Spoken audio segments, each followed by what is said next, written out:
Hello, today we are gonna break down the Brave Battle tier list that I have just made 2 days ago. This is personal opinion. If you don't agree with something, I mean, it's perfectly fine, it's up to you. After that, every unit on the list is considered to be 5 out of 5, with the best accessories, with the best character links and the best substats that you can get in the game. That way we can actually see how good they are, in this type of content, right? And yeah, I mean, that's kinda it, that's kinda it. Let's just start breaking down the characters. Undoubtedly, Yhwach is the strongest Brave Battle character because he's the most consistent one. He doesn't lack any damage reduction, he doesn't lack the team boost. In fact, he has like the booster ability, which increasing everyone's attack, focus and defense by 42%. And he also has drain and paralyzes on everything. Some of the most unique maneuvers in the game are definitely the KO abilities. Whenever your ally or the enemy character is dying, you can get 20% extra damage, which can actually stack. So, when you're in a 1v1 situation after your whole entire team died, you can do a lot of damage. After that, we have the Chad, the new Chad, anime Chad, right?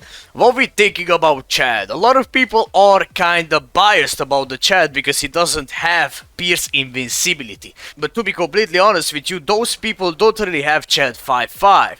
When you're thinking about how the blue Chad could survive for 3-4 years being one of the best Brave Battle characters in the game, that's the only reason why, because he's 5-5 for most of the people, because he's premium and stuff like that. So when this character is gonna be 5-5 with the max amount of defense, he's gonna be even tankier than the blue one, and he's gonna do a ton of damage at the same time. A lot of people have him 1-5, 2-5, but it doesn't mean this character is not top tier at all. There are gonna be so many other good options as well. Let's just talk about them briefly, right? Kuruyashiki, good character still up to this day. However, he still has some counters, such as Ouko for an example, or the new Chad. We have the Spirits Are Forever With You version of Kenpachi. He's still insanely good, and a lot of people have him 5-5. Or just like close to 5-5, and he can pierce invincibility as well, but he has definitely some problems here and there because he's not invincible for the damage and stuff like that, and he's not the most tankiest character in the game mode, right? Nonetheless, he's still insanely good. After that, we have the 3 invincibility characters, not too much to talk about them. Like most of the people know already what are the vibes with those units, right? Like, of course, like when you don't have invincibility, it kinda sucks to play against them, but as long as you have enough defense, you can survive pretty easily, After that, we have Ouko, Chad, and Findorr as well. All of these characters are fantastic, even though not a lot of people are using Ouko or Findorr. Like, I'm just gonna talk about them just a little bit. Ouko has the ability to counter-attack, reflect back a percentage amount of the damage that he can dodge against. Meaning that if you have Captain Dodge rate 50%, and if you're dodging the, a random auto-attack, you can reflect some of the damage back.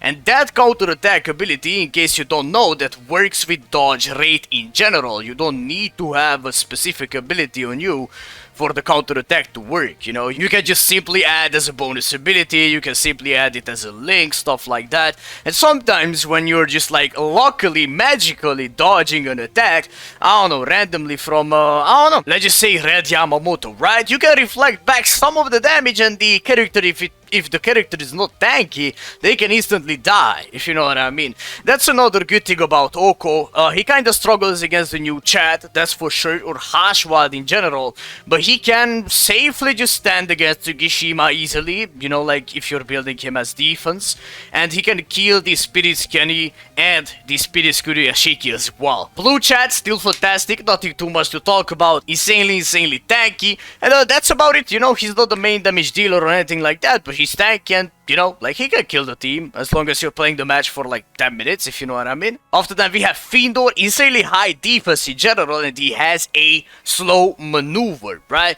So if he can slow you down and you're trying to kill him in general, he can just survive for the longest period of time and eventually just out DPS you. He has an insane amount of base defense in general, and he's pretty tanky because not a lot of characters can kill the Arankars that easily, right? Most common characters nowadays nowadays in Brave Battles are like Chad characters, which are like humans, or like, I don't know, some random no affiliation characters like Mo, stuff like that. Oh, Yhwach, you get the point, right? Or captains in general, you know. So like when you see an Arankar like this, and you know he's ready to fight, bro, with like 4,000 extra defense, I mean, good luck, bro. After that, we have the A tier. These characters are generally really good. And naturally, on the tier list as well, the more consistent the character is, the higher is gonna get the placement, right? Like, there are some niche picks here, such as like Kisuke, for example. Let's just talk about him right now a little bit. Why is he's on the top of the A tier? A lot of people don't have him, right? He was the end of the month, premium end of the month character, kind of bad addition to the game, because like,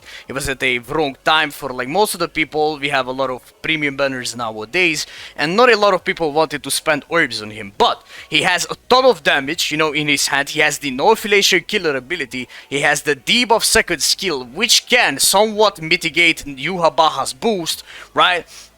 When you're using that, and the whole entire team for the enemy is gonna be debuffed as well, if you know what I mean. So they are just only gonna get like 10% of the boost ability, you know, not 42%, which is really good. And as long as your characters on the side are good and can handle the enemy team, Kisuke will stand against Yhwach super easily. Yhwach is Captain Killer, Kisuke meets the conditions, and as long as you have the correct build with the correct links, you know, kinda nice character to have against him. I don't really feel like talking about all of these characters, you know, that much, if you know what I mean, right? Like the A tier, B tier, C tier, stuff like that.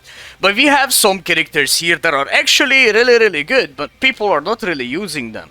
You know, like, for an example, this Stark. This Stark is kinda niche pick again, because, you know, like, not a lot of people care about this Stark. He kinda looks bad visually, but in Brave Battles, he actually can perform, you know, like, he has the things going for him, you know, he has a affiliation that not a lot of characters can counter. He can be insanely tanky, and he has the damage output as well. Or we have Byakuya, for an example, you know, Byakuya can dodge against the Soul Reapers, and he reads the dodges as well. And that thing can make the game mode a little bit more versatile, in my opinion, right? We have Shinji as well, the new Kaname. The new Kaname is just gonna be insanely hard-hitting in general, right? He's not gonna have like any magical options or anything like that, but he's definitely a solid option if you want to take him to Brave Battles. Just test him out after getting him. Make sure to do that, right? Oh, the Tybw Retsu resurrection. Whew, this is definitely a big one. A lot of people are hyped about the resurrection, and so am I, but unfortunately, you know, yeah, she's good. Yeah, she can work here and there, but she's not, you know, as strong as how she was before, you know, when she came out, and which is generally a normal thing. Of course, she came out 5 years ago. Why would a resurrection save her playability, right? Like, yeah, she can stand a chance against some of the characters. Retsu, unfortunately, doesn't really have anything going for her except, like, the Brave Battle Invincibility thing, you know, ignore stuff, and maybe the potential of the insta-kill ultimate, right? But at the same time, you have to pick up the bomb, which is also an RNG factor, and you know, she's not as tanky to survive, you know, for the longest period of time, to always just like have the chance for you to like pick up the bomb, because the enemy can pick up the bomb as well, and you're gonna be status ailmented down or stuff like that. But yes, she's a viable option. You can have her in the team, and she can perform here and there. It all comes down to the dupe levels and the matchups that you take, right? And of course, we have some older characters here on the list as well, you know, like Nnoitora, Ichibei, stuff like that. And maybe you wonder why they are there.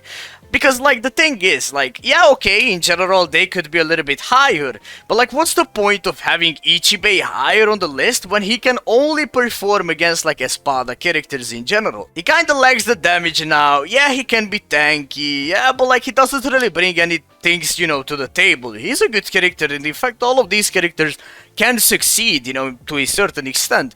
But, like, you know, I just don't feel like them deserving a better place. Or Nnoitora, you know, Nnoitora fans, you know, I know how strong this character is, or how he was before. But the thing is, how many Nnoitoras you see nowadays? Like, Nnoitoras are in general just kinda whatever, if you know what I mean. Like, having the 10-second boost you know, for Nnoitora in general, kinda is a weak option. Why would you use Nnoitora without Enhancer? That ability is extending the duration of the boost, right? Like, and when you don't have that, you're running out of boost, and matches are long, characters are tanky, Nnoitora doesn't have the damage, and if the enemy character is the same as you and has like a better unit in general, somewhat, I don't know, it can be a random one, like this Shinji for an example. You can't really like win the match, you know, you're losing the damage, you don't have the boost, you don't have this, you don't have that, and you know, it kind of just falls off. On the other hand, we have like some niche picks again on the list, such as like Gio for an example, or Ulquiorra or Hisagi. All of these characters can perform, you know, a lot of people are sleeping on them, definitely. But the general thing is that characters are gonna be really tanky, right? And when you have options like Ulquiorra for an example, who has the draining ability, you know, the lifesteal maneuver, and when you drain, the attack boost is gonna activate, you know, he can do a million amount of damage in a short period of time, and he can just turn into a final boss if you have the max defense on him and you have a 5-5. Some characters here are definitely hidden gems for this game mode, but they are not as consistent as the upper tiers, right? Now on the C tier we have characters that can work and they are okay, definitely.